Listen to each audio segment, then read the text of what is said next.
Hello and welcome to the third session of today, all about health inequalities. Last but certainly not least, in fact possibly the most important session of the day. Thank you for being such a fantastic audience and actively participating through the day. Please keep that up because it's through that we'll get a really rich discussion going. So do tweet using our hashtag and also please send in your questions and we'll try and get through as many as possible. I'm joined here by three fantastic guest speakers who I'll ask just to introduce themselves. So let's start with you. Hi, I'm Sakthi Karunanithy, Director of Public Health from Lancashire. Welcome. Hi, I'm Alice Munro. I'm a Public Health Registrar in the West Midlands. I've been working with Coventry City Council recently. Hi, good afternoon. I'm Chris Bentley. Most relevant to this afternoon's conversation, I think I used to be a head of the Health Inequalities National Support Teams, part of the 2000s national strategy to reduce health inequalities. And we demonstrated that it was possible. We did do that. And since then, I've been working, including recently with PHE and NHSE, on how we carry the lessons from that important input into today's context. Fantastic. So a wealth of experience just sitting here. I'm excited to start this conversation. Just briefly, so the format will be that I've got some preset questions that we'd love to ask you, and then we will move to Slido and get the audience questions in. So let's start with you. So you've already been quoted by the last session. I think your quote, data without action can be academic, but action without data can be dangerous. And you were in the news today. But we'll come on to that. So the first question we'd like to ask you is why, from your perspective, is it important for people to focus on health inequalities?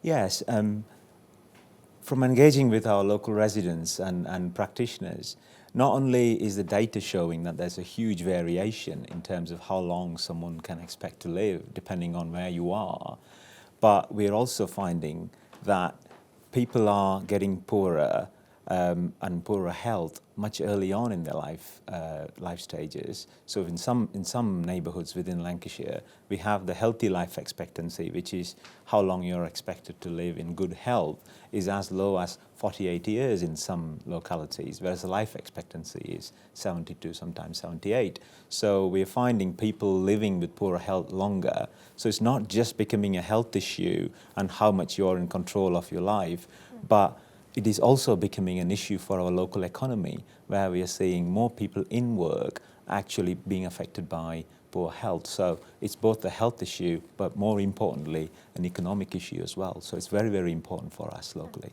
Absolutely, absolutely. And I guess we've described it in our vision for population health as the double jeopardy almost, the impact on the life expectancy, but also the number of years in good health. And therefore, we think that actually population health has to have a focus on health inequalities. Sure. Yeah, thank you. Chris, so you've described a complex range of factors that influence the health inequalities that Shakti was talking about. Would you be able to give a flavour of some of those? Yes. What are your thoughts? Delighted to. This is something we had to get to grips with back in the 2000s. What on earth can we do to make a percentage difference at population level?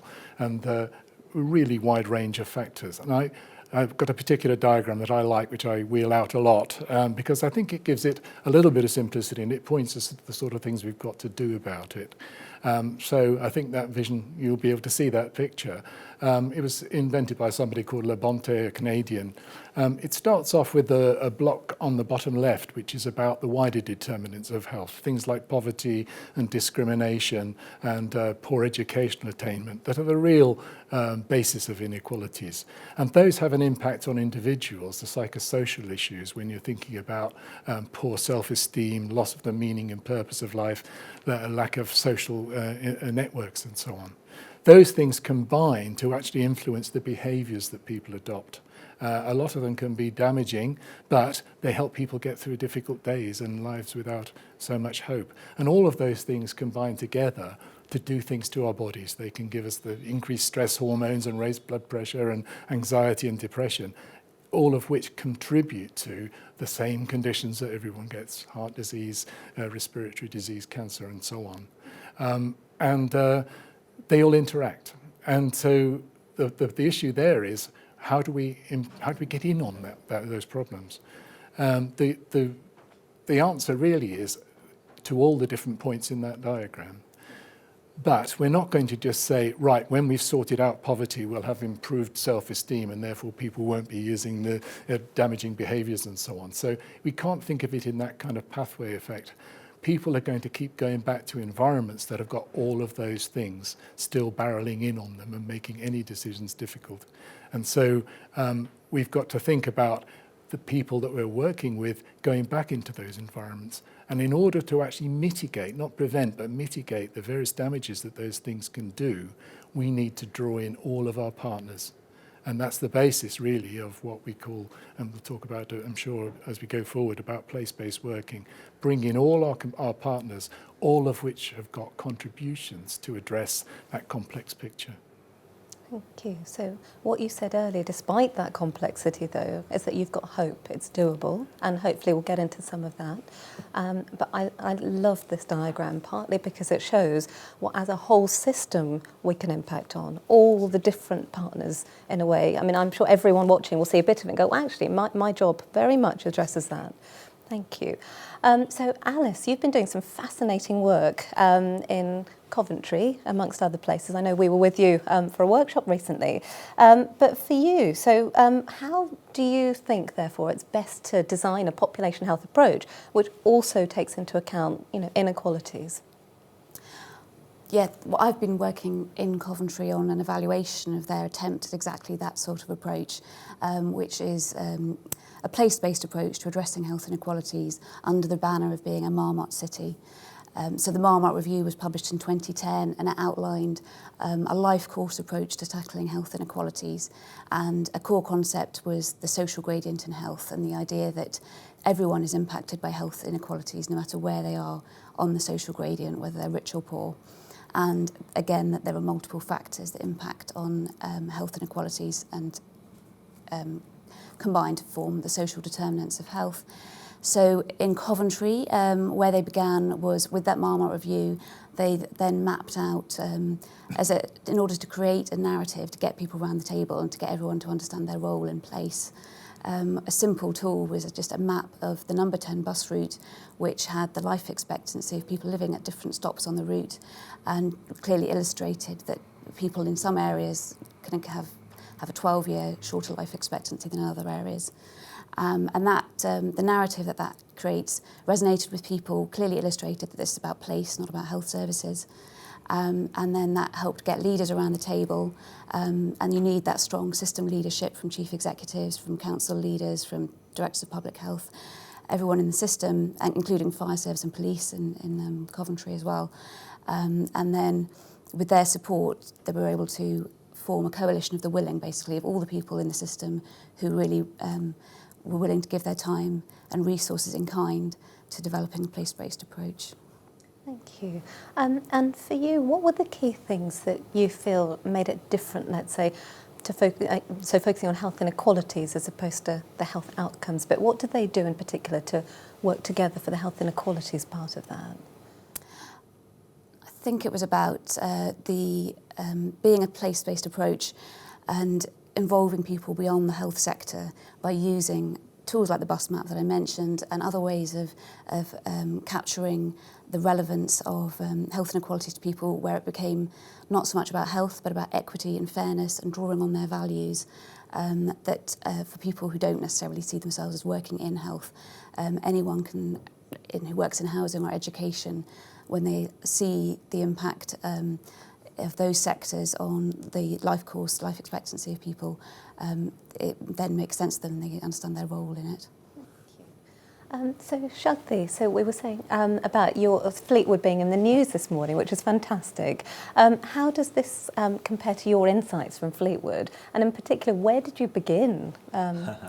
Yeah, so yes, today very pleased to see the story of Fleetwood and how local people are coming together with people working in the area and trying to do something about health inequalities and this unfair feature by mobilizing ourselves across the whole town. So this is an example of realization where our GP friend Mark, understanding that health inequalities cannot be addressed solely from within the four walls of general practice or in a hospital ward, but it takes the whole town to mobilise and come together and have that shared purpose of we've got to do something about that in our town, and mobilising local resources across the whole town, supported by various organisations like the local authorities and the NHS organisations, and actually trying to do something that they care the most about. And one of the things that they started with is how do people feel living in the area, how well they do feel. So it started with well-being and mental health.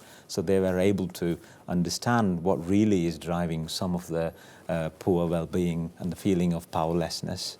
And they started to take in charge of their own health in their own hands. And this is an example. And there are many other towns up and down the country that are starting to feature. This is a feature in many other towns, which I think tells me that it doesn't take just a top-down approach, but more importantly, it requires people working in a place, at a town, village, or a neighbourhood, or even a street level, to come together to have that shared purpose and some collective energy to do something about it that's within their own means and resources. It's interesting, isn't it? So kind of for that story, it almost seems like there was a spark, and we've seen it in the transformational change work we've done here as well. And I wonder, what contributed to that? Was it by chance, or was there anything you did to kind of spark it off? The spark was when people started to have conversations.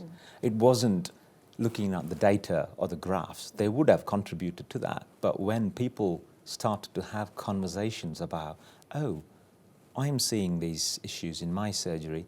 Oh, I know that because so-and-so have spoken to so-and-so. And when members of staff start to work together and listen more to the local residents and what they think matters most in the local area is what is sparking things up and down the country. So that's a very, very important feature. And sometimes it can be quite threatening if we are professional or if we are writing plans for the area to actually not be in charge and be control of a particular issue. And I think that is something that we all need to learn, that it is an equal partnership, if not residents more in the driving seat, and professionals and organisations really listening to what matters more and most for people who are living in an area. It's so true, and I guess it resonates a lot with the work we've done at Wigan, for example. So there's different conversations. Sometimes it needs to be nudged a little bit. So, for example, through training on blanking mindsets and listening, or in our work doing leadership development programs where we bring people together and help them.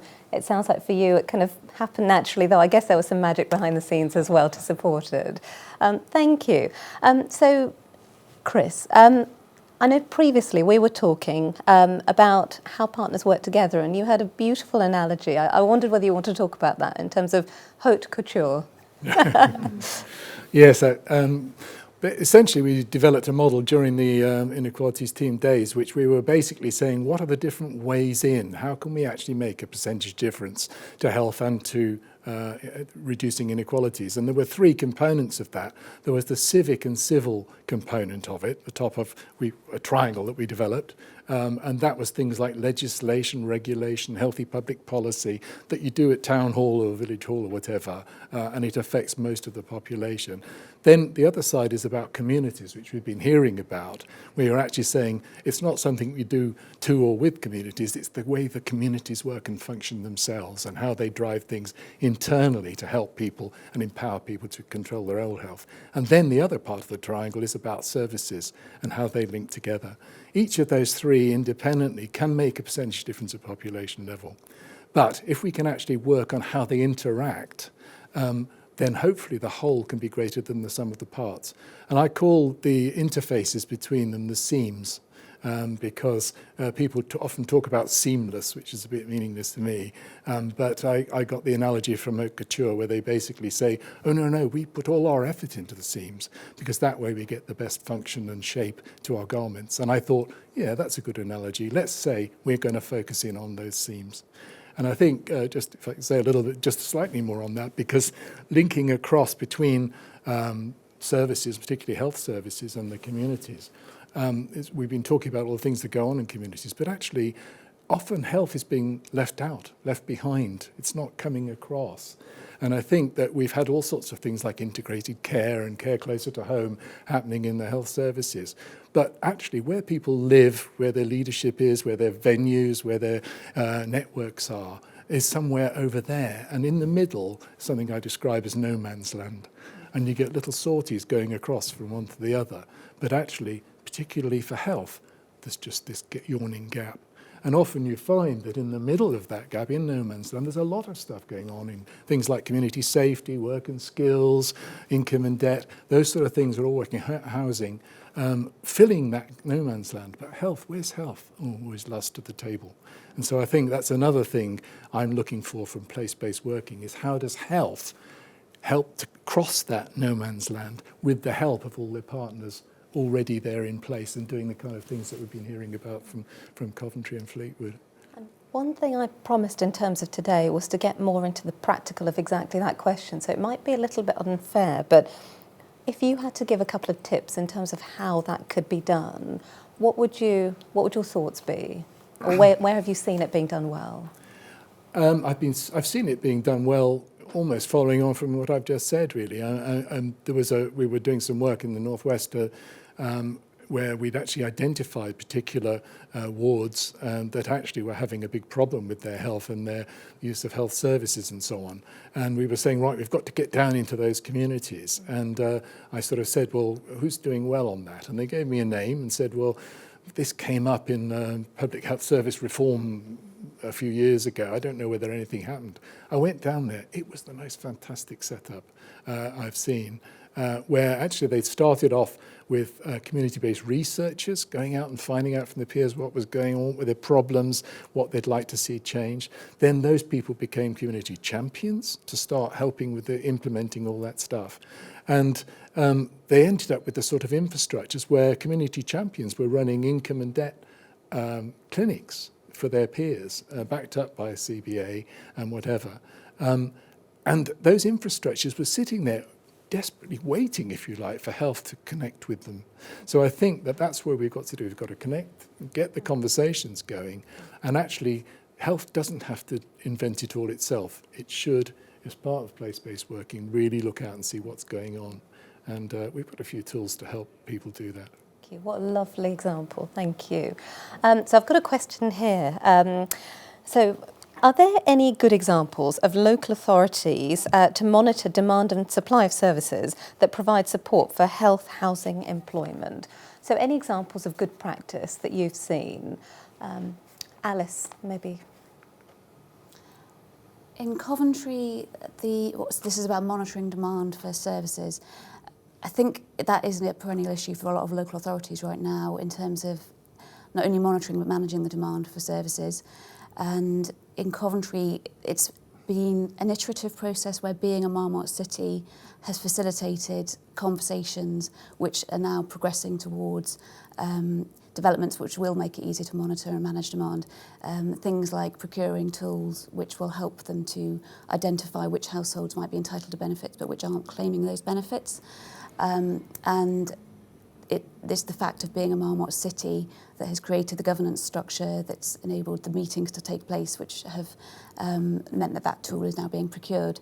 I wouldn't say that at the moment I know of, this hasn't been implemented yet, but it's the being a Marmot city that's sort of catalysed processes. Lovely. So, and both of you are kind of alluding to the fact there are lots of tools that exist. There are ways potentially of stimulating interest to bring people together, but there's something about the seams reaching in across boundaries and coming together in terms of making this happen, and then co-creating plans, testing.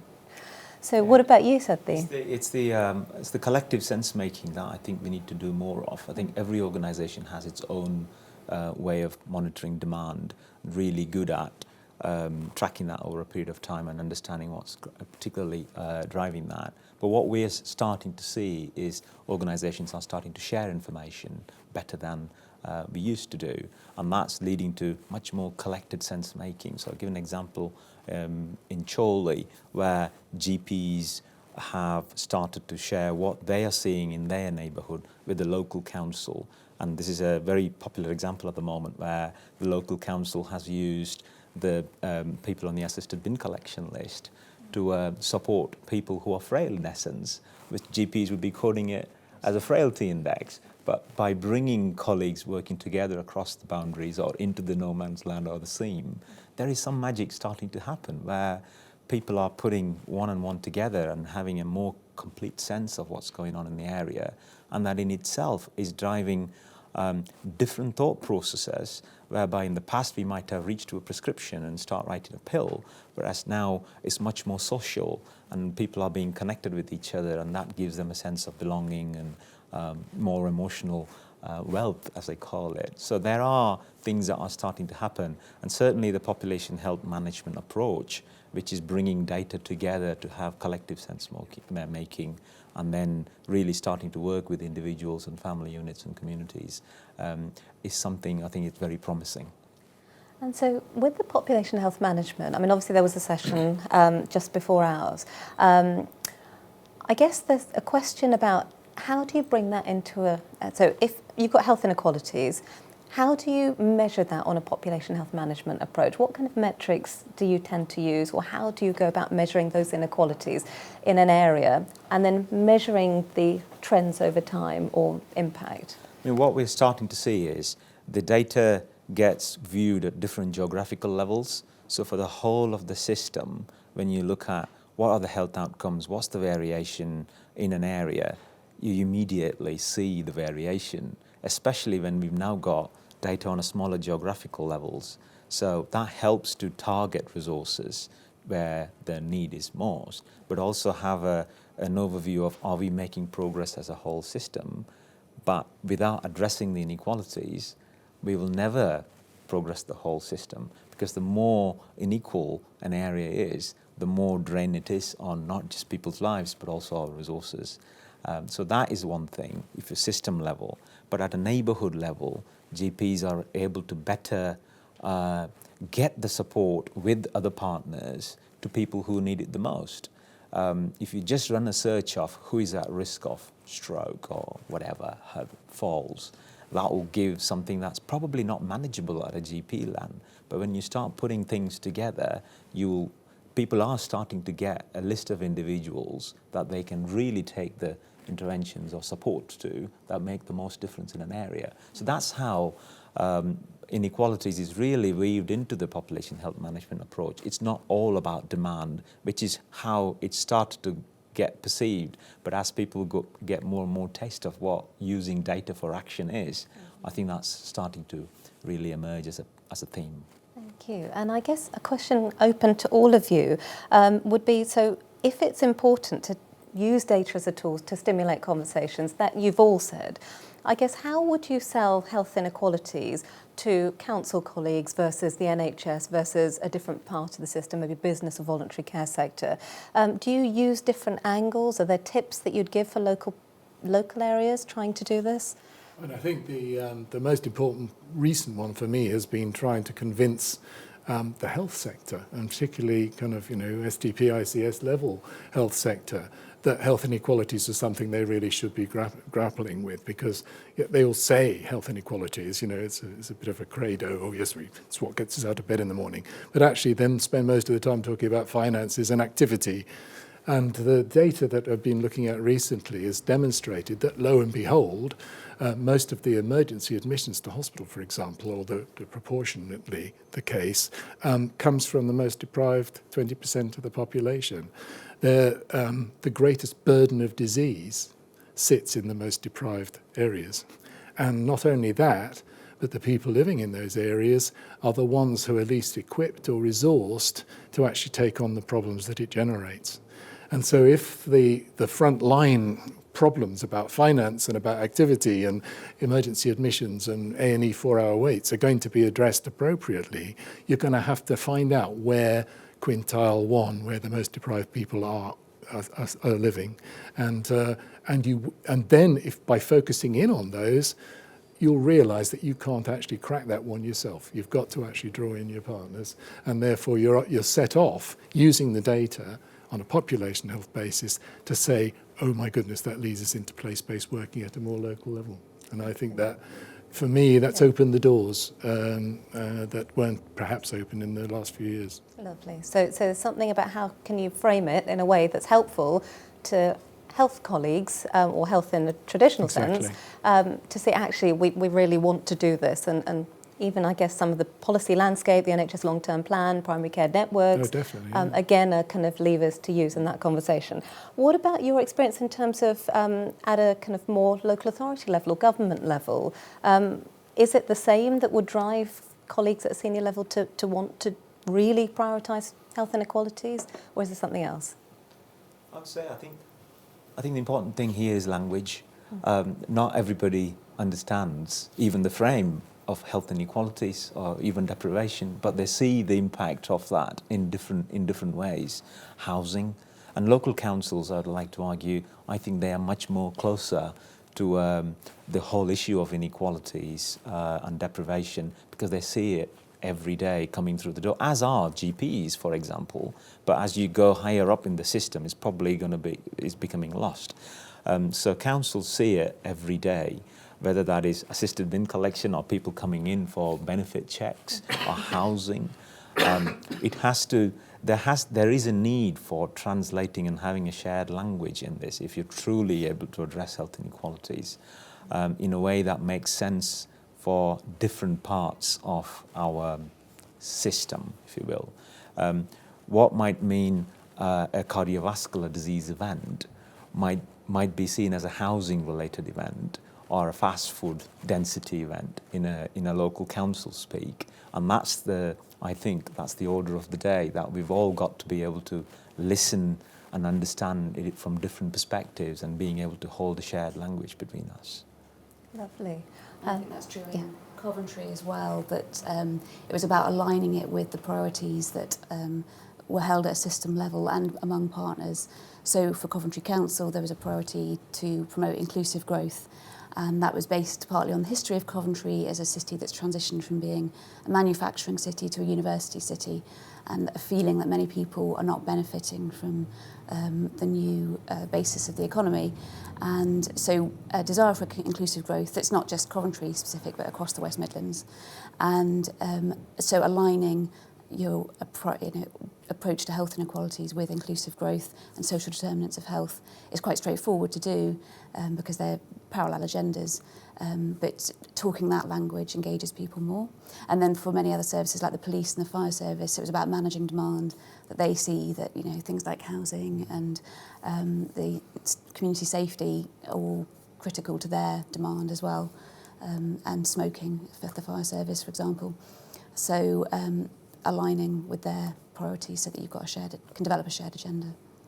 It's fascinating. As you're talking and the empathy that you're showing, actually it's making me think. So in population health we often say it's not about what's the matter with you, but what matters to you, and we should have that frame with the population. It actually feels like that's first and foremost also what we need to do with each other, with the system, because what you've just described is that. So thank you.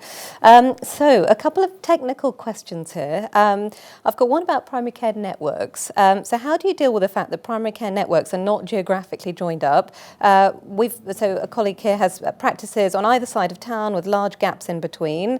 The reality is that registered patient management rather than population health management. So I think there's something specific about population health management. Is that one that you are grappling with? It's never going to be a perfect geography. That's what I've seen in my experience. I think it's more about making sense of what is sensible to do at a local level. If you find yourself spanning across 2 borough councils or 2 towns, then for certain things we may want to work across a larger geography. So if it is housing or a transport issue, you can't really solve it right at just a few streets level. Maybe there is a bigger geographical level where those decisions get made. But when it comes to population health management, as in supporting individuals, it largely tends to work on a registered list in a general practice, which is where the data resides, most of that. So to be able to understand individuals better. But we've got to keep that on the resident list, which the councils are good at having. And it is a challenge because they don't always marry up. But what we are seeing is when you put people together, they know how to make sense of things. So it's more about us certainly not over-prescribing and telling everybody what to do, but actually using the data to help people see what's happening and not always telling them what to do. That's where I think we've seen a lot more faster progress, where we are facilitating collective sense-making and also rooting local solutions from local places. And practitioners know what makes sense locally, so I think we mustn't be over-prescriptive about that. But there is something about working with the registered list, because that's where most of the information about individuals' health conditions lie, and how you make sense of that in the context of what's happening in a place. If I could just add to it, I think that the trick in this is the term network, the primary care networks, and the idea here is that they will be working with community health services, mental health services, voluntary community and social enterprises, and so on in the area, and working as a network together with those.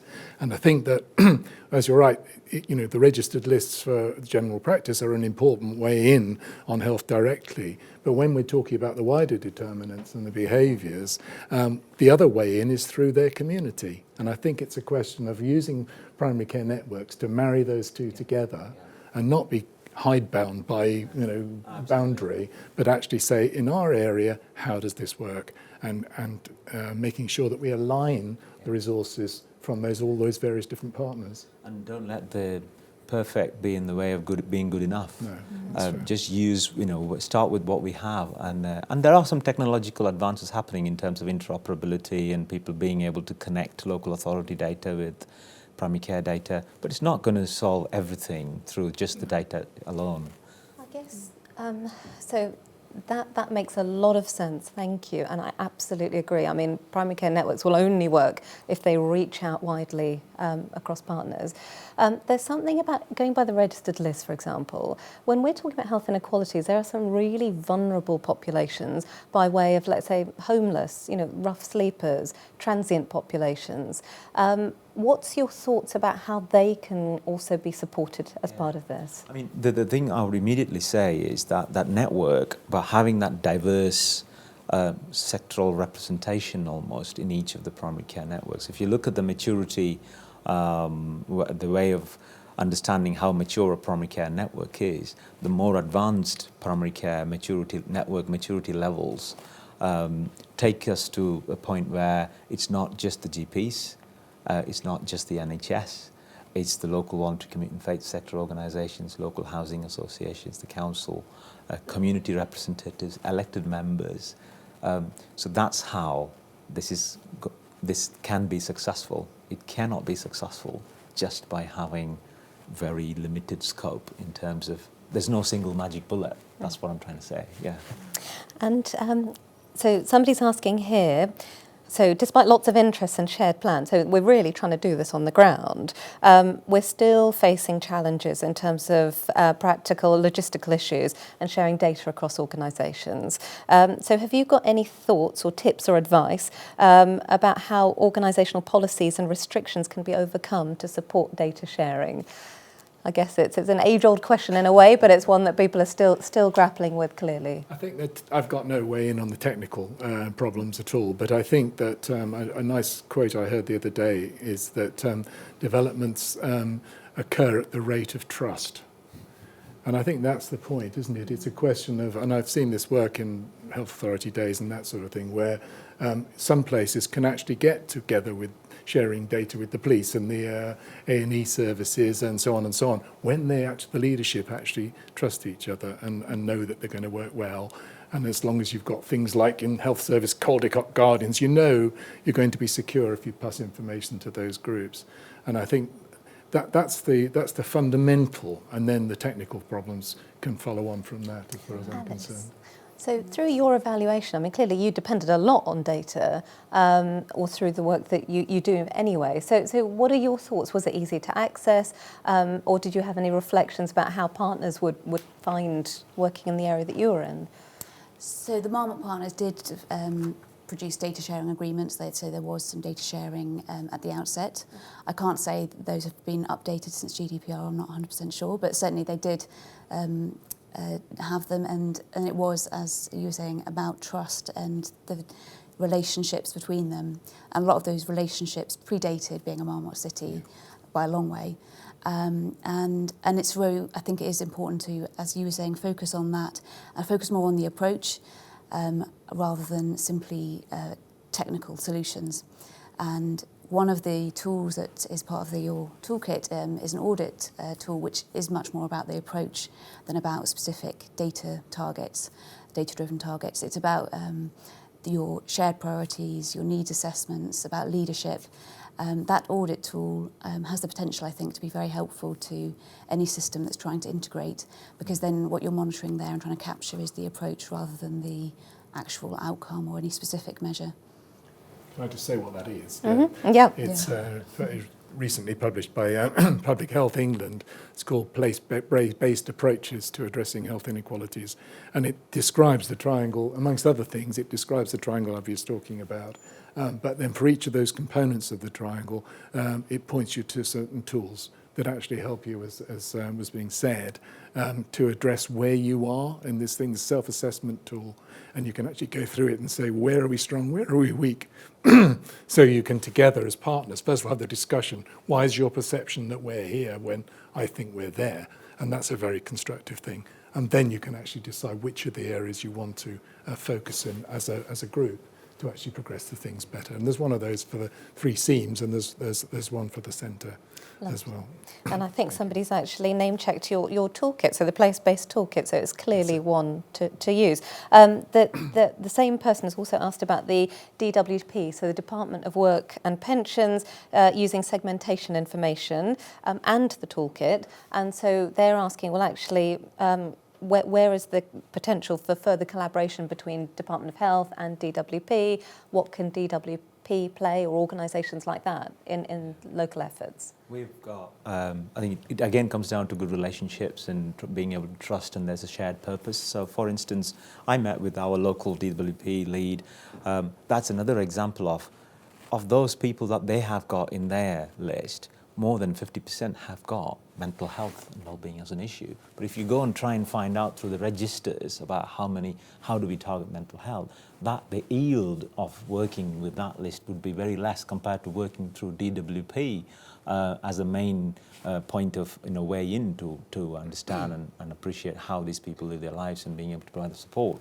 So there is definitely work, I am aware, going on in many areas, not just in our area, but this is the power of population health. It engages disciplines and sectors that's much, much beyond the usual health sector, especially when it comes to health inequalities.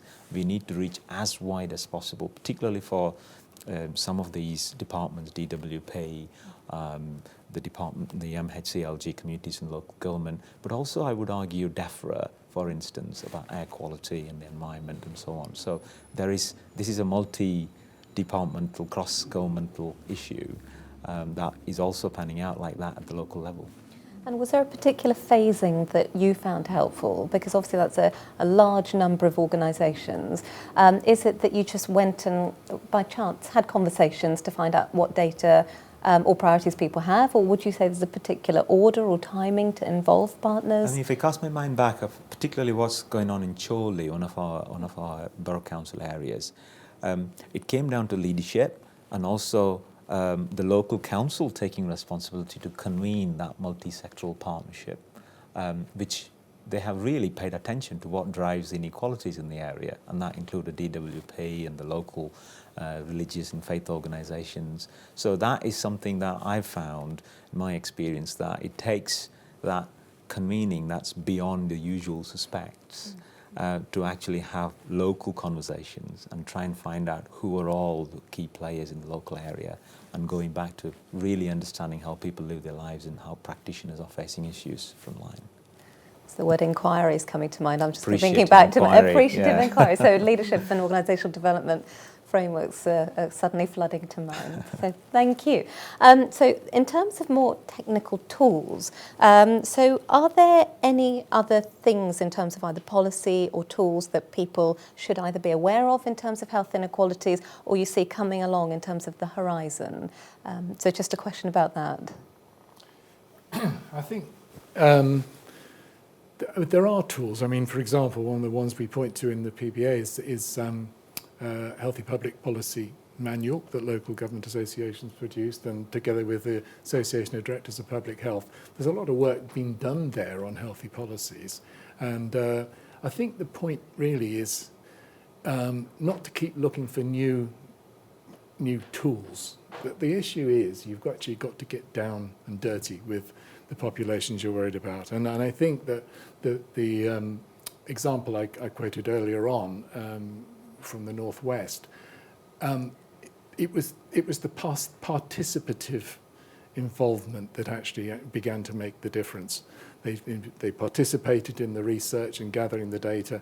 They participated in saying, so what? What does that mean we have to do? And then one of the things, for example, was there was a real issue about worklessness and job unreadiness. And so they said, all right, we'll put on some training for that. But they did that in a participative way. What do you think the barriers are between you and workplace? And because they actually got the people involved in actually designing their own curriculum, as it were, the results were fantastic. They got, I think, usually they get something like 20% of people into jobs. They got over 60% of people into jobs following that thing. And it's all about participatory. So I think if, in a way, they can be useful, and you need to take account of the various tools, but don't hide behind them or wait for the next one. Get down and dirty and start working with the participation. I think that's the thing that really makes the difference. Good advice. So Alice, I guess a question for you in terms of, so if we're looking at the participatory, I mean, clearly for everyone, but in particular, I've got a question here about the voluntary care sector or third sector.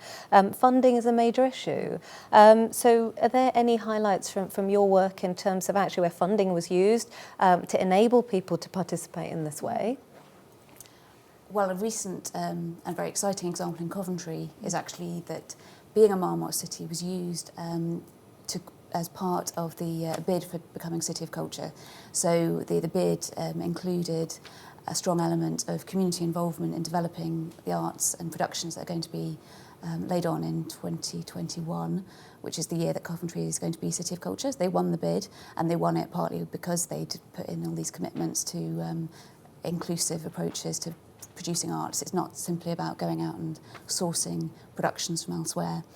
And so I guess in Coventry it's often been about taking opportunities where they arise, but being a Marmot city as leverage to win those bids.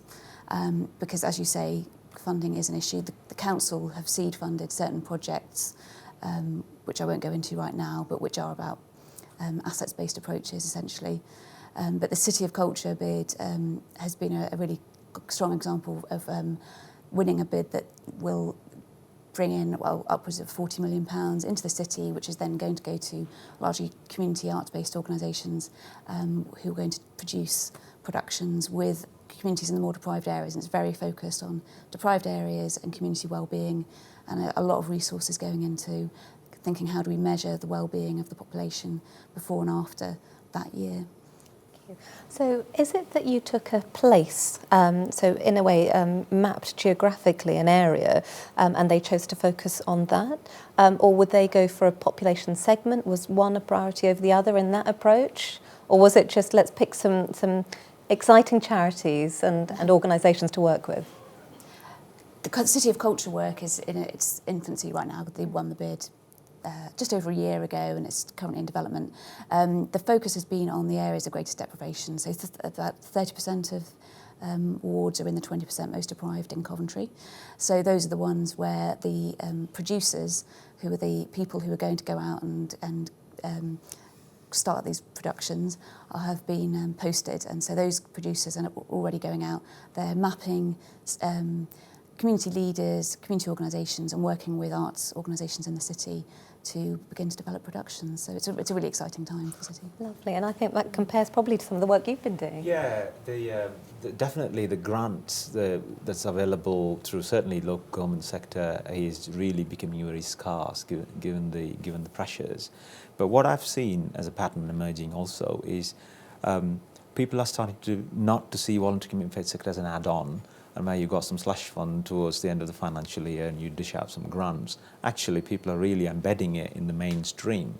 So main contracts requirements for a percentage of that to be actually delivered via voluntary commitment faith sector, or communities mobilizing themselves to crowdfunding initiatives. So there is definitely something about not seeing the voluntary sector or the third sector as an add-on and nice to have, but actually they are fundamental to the success of any flourishing community. And particularly in terms of health inequalities, I guess the reach into the key population groups.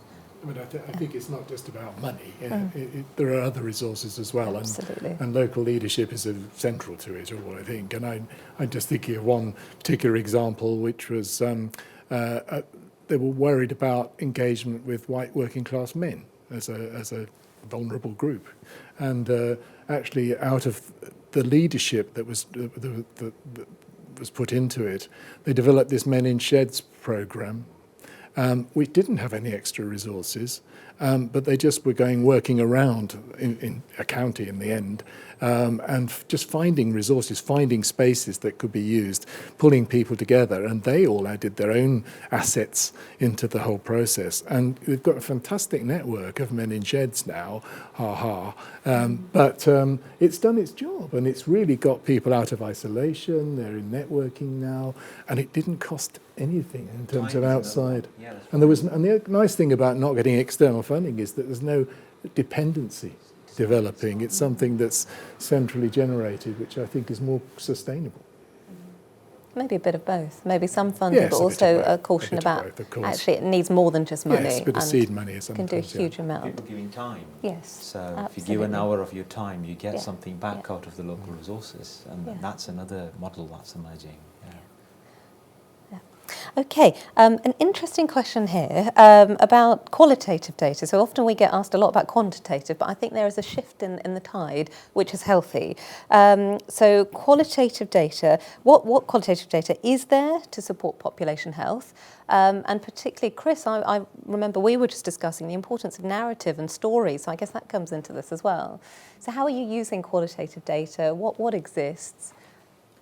I think we've always said in terms of in public health, in rounds of needs assessments, for example, is that they should be top down and bottom up. And top down, you can get all the data and you can analyse the data and come out with your various components of that.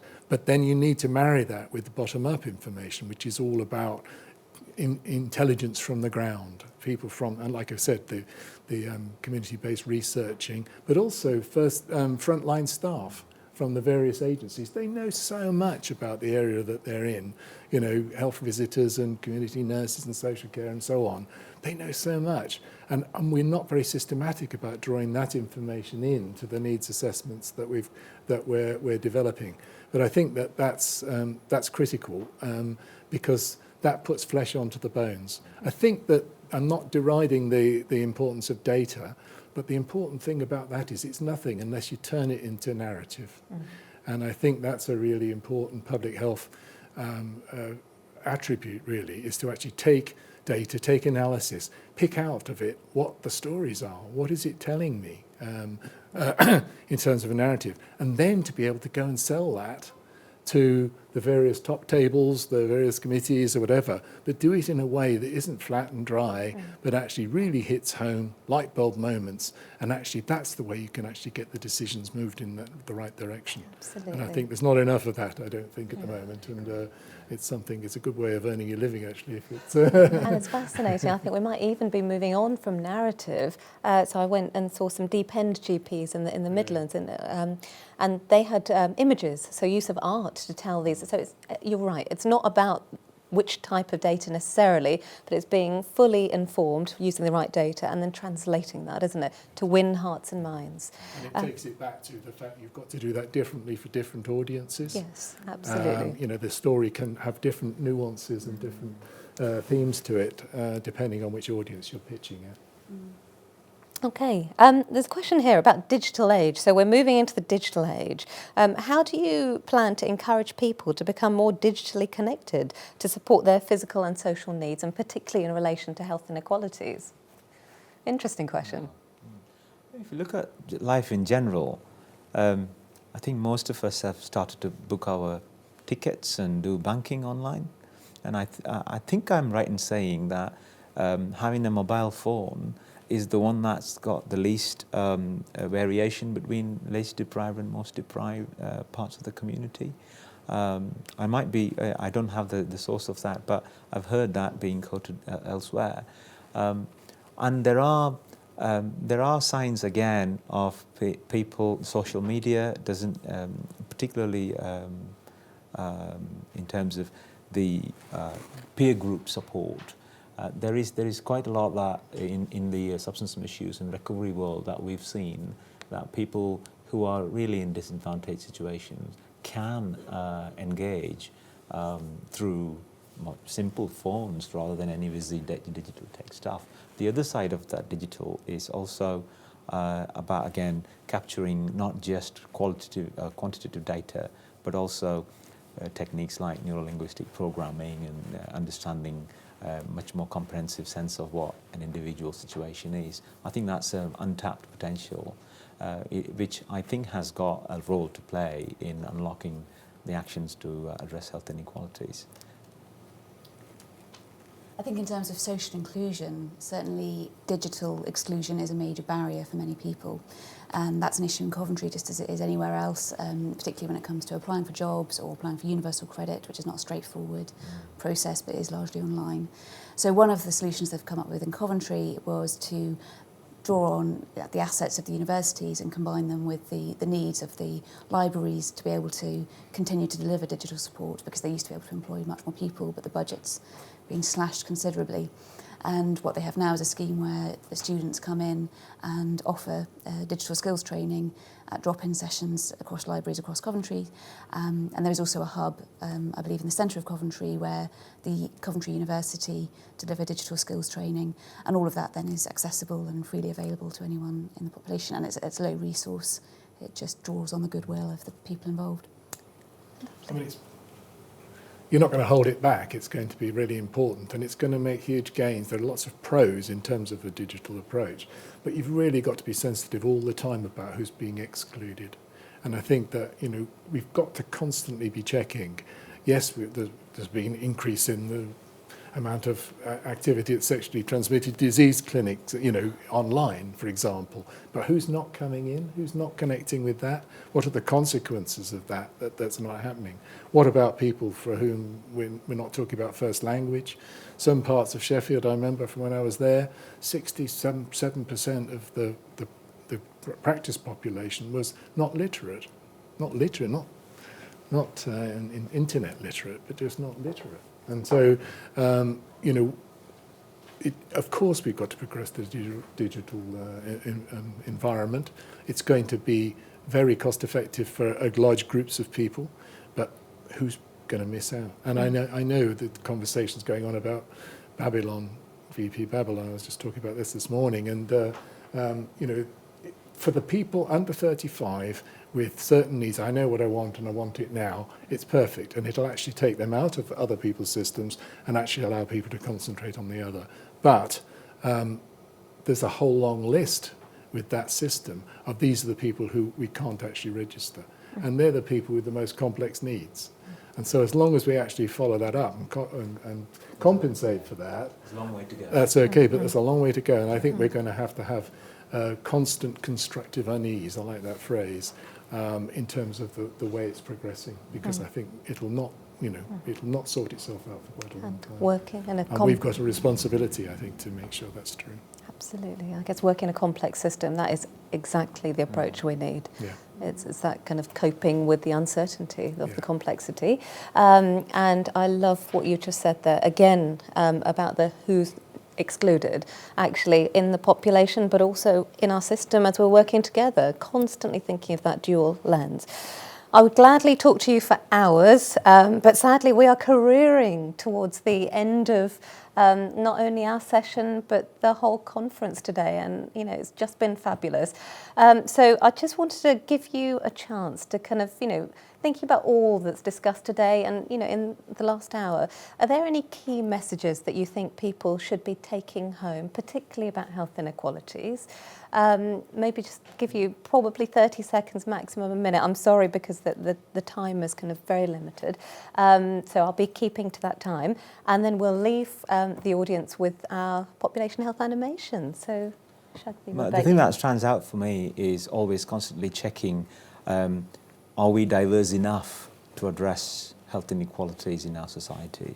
And are we really listening to what communities, people's experiences are, their lived experiences are?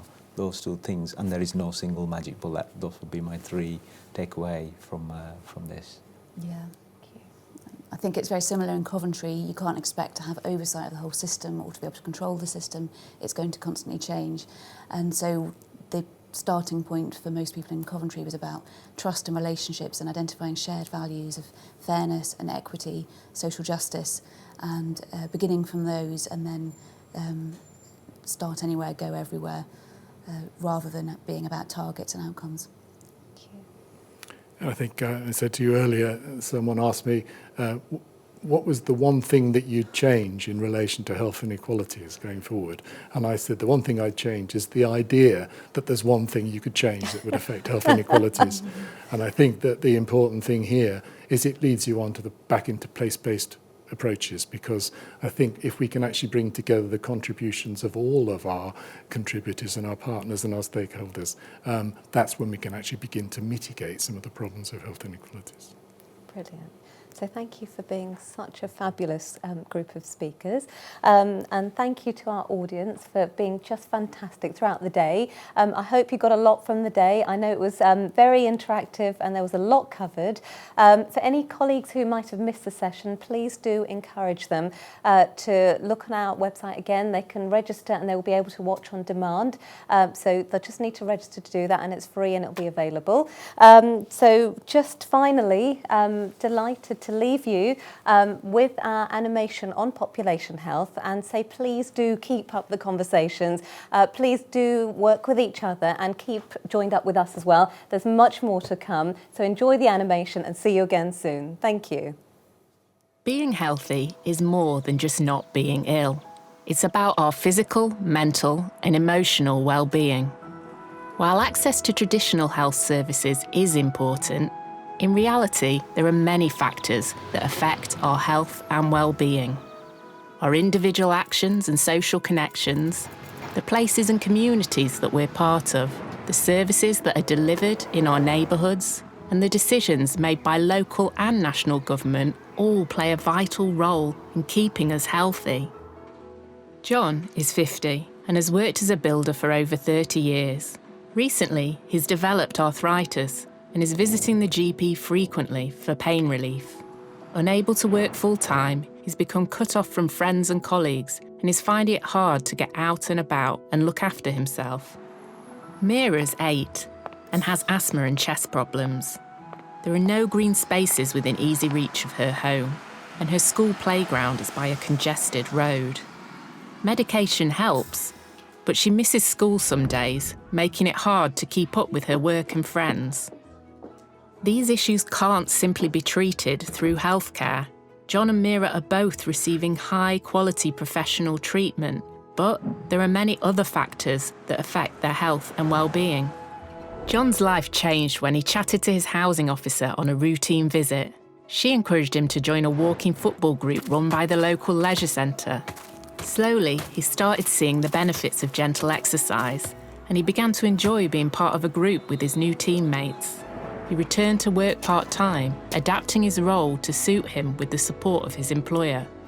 And although he still has health issues, he's feeling happier and healthier than he has in years. As for Mira, after a campaign by a parent and teacher community action group, the local council decided to close the roads around the school during drop-off and pick-up times, improving the air quality in the area. Mira does still need her inhaler, but she no longer misses school as often because of her condition. The campaign also inspired the council's Green Spaces team to propose a new initiative designed with the public. Everyone in the neighbourhood will soon benefit from more cycle routes and open space to walk and play in. Healthy communities are defined by much more than our individual actions or access to traditional healthcare. Green spaces, social activities, education and employment opportunities, healthy food, good housing and transport all play a hugely important role.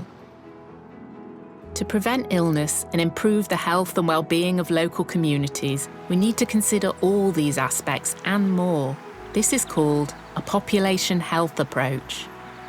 In some areas, people, local groups and services are already working together to improve population health. This isn't easy, but by strengthening partnerships across communities, businesses, local government and the NHS, and with support and adequate funding from central government, we can make a difference.